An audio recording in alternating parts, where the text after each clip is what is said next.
In today's video, I am going to teach you how to analyze revenue attribution for your content in Hubspot.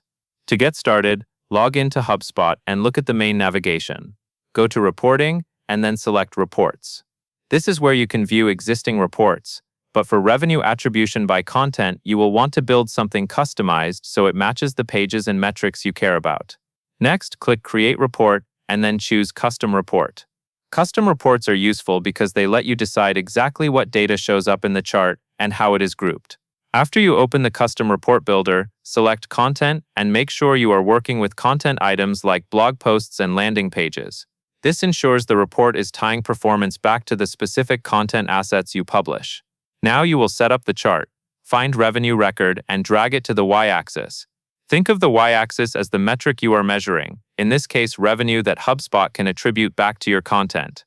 Then choose how you want to break that revenue down. Drag content type, or the name of the pages you want to evaluate, to the x-axis. Using content type helps you compare categories like blog posts versus landing pages. Using page names gives you a more granular view, so you can identify which specific assets are influencing revenue. Once your axes are set, go into Chart Settings and select an Attribution model.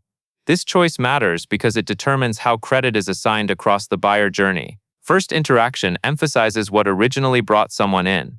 Linear spreads credit across multiple interactions. Full path includes key moments across the full journey. Choose the model that best matches how your team evaluates marketing influence, and be consistent when you compare results over time. After that, click Filters and define a specific date range. Setting a clear date range keeps the report focused and makes it easier to compare periods like month over month or quarter over quarter. Take a moment to confirm the chart reflects the time frame you intended. Finally, click Save. Give the report a clear name so you can find it later and reuse it when you review content performance and revenue impact.